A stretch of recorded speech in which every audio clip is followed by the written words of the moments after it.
Welcome to our historical series where today we delve into one of the most pivotal events in ancient history, the Siege of Jerusalem by the Roman Empire in 70 CE.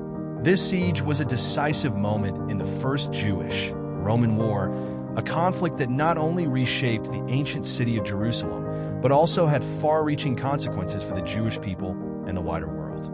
Our story begins in the year 66 CE, when the Jewish population in Judea rose up against the Roman Empire, leading to a series of escalating conflicts.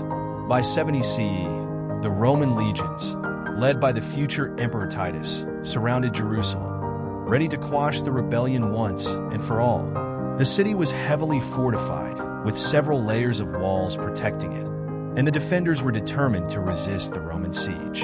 The Romans began their assault in April, during the Passover festival, a time when the city was filled with pilgrims. This strategic move by the Romans meant that the city was overcrowded and resources were quickly depleted. The siege lasted for 5 grueling months, with the Romans employing various tactics to breach the city's defenses. They built siege towers, battered the walls with rams, and even resorted to starvation as a weapon. Inside the city, the situation was dire. The Jewish historian Flavius Josephus, who provides much of what we know about the siege, describes a city torn apart by internal strife, famine, and disease. Different factions fought for control, even as the Romans closed in. The food shortages led to desperate acts, with reports of cannibalism among the besieged population.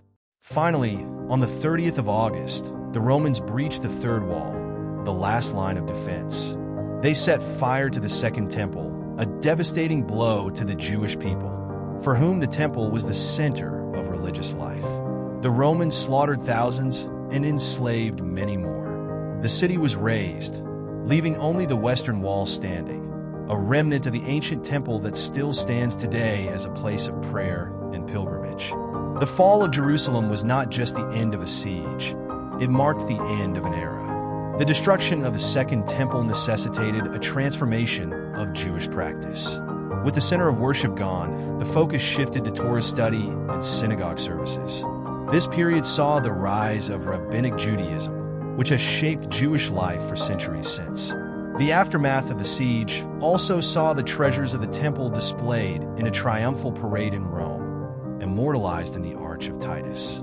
The siege and its consequences were a turning point in Jewish history, leading to the diaspora of the Jewish people and the spread of what would become Christianity.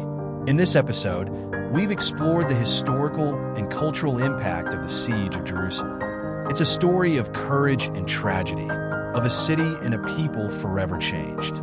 Join us next time as we continue to uncover the stories of our past, here on our historical series. Remember to like, share, and subscribe for more fascinating journeys through history.